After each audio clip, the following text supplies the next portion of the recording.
Kajapur Vishwas, faculty member. The members from different civil society organizations and আজি BTR কাৰণে এটা ঐতিহাসিক দিন। আজি শিক্ষা ক্ষেত্ৰত আমি এটা বলিষ্ঠ পদক্ষেপ এটা লৈছোঁ। আমি আজি প্ৰেমজী ইউনিভাৰ্চিটি যে বেংগলোৰত আছে তেওঁলোকৰ লগতে আজি এটা চুক্তি সহি কৰিলোঁ। আমি এই চুক্তি অন্তৰ্গত আমি আমাৰ বৰ্ডাৰলেণ্ড এৰিয়াত দুটা বস্তুৰ ওপৰত গুৰুত্ব দিবলৈ যাম। এক নম্বৰ হ'ল improvement in quality in education, মানে শিক্ষাৰ যে মানদণ্ড সেইটো বঢ়াবলৈ আমি কেনেকুৱা ষ্টেপ ল'ম। যেতিয়া মানদণ্ড বঢ়াবলৈ মই কথা কওঁ, ইয়াতে অকলে শিক্ষকৰ মানদণ্ড নহয়, শিক্ষক আৰু শিক্ষাৰ্থী দুজনৰে আহিব। মানে improvement in quality of teachers, তেওঁলোকৰ কণ্টিনিউইং এডুকেশ্যন, আৰু secondly improvement in quality teaching to students. তেতিয়া মানে কি হ'ব কি আপোনালোকে চাব কি যেতিয়া আমি এই পদত আগবাঢ়ি যাম, তেতিয়া লাহে লাহে আমাৰ পাছ পাৰ্চেণ্টেজ, আমাৰ যে পাৰ্চেণ্টেজ অফ মাৰ্কছ যে আমাৰ ষ্টুডেণ্টকেইটা পায়, সেই বস্তুটো লাহে লাহে বৃদ্ধি হ'ব লাগে।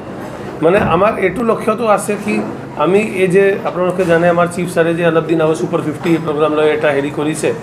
এই ছুপাৰ 50টো আমি ছুপাৰ 100, ছুপাৰ 150 কেনেকৈ লৈ যাব পাৰোঁ। কাৰণ আমি ভাল ছাত্ৰ ছাত্ৰী সৰুৰ পৰাই যদি আমি তেওঁলোকক ভালকৈ যদি আমি নাৰ্চাৰ নকৰোঁ, আমি পিছৰ ছুপাৰ 50 কাৰণে ল'ৰা ছোৱালী নাপাম।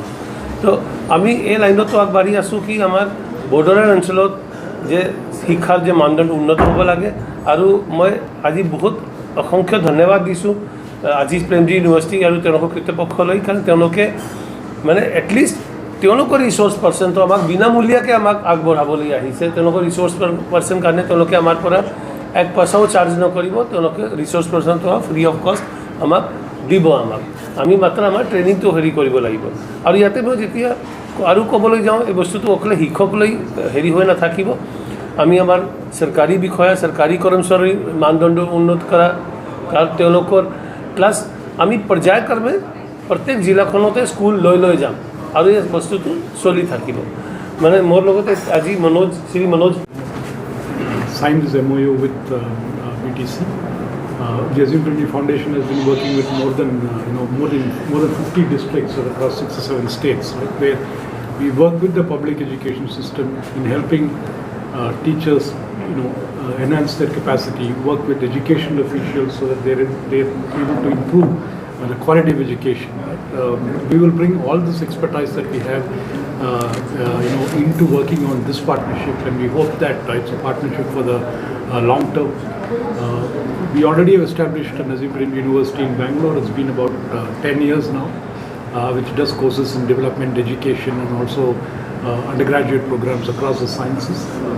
We are hoping that a lot of students from this region do get admission, come there, study, and come back and work for the development of the region. In fact, that's our most significant objective behind this partnership.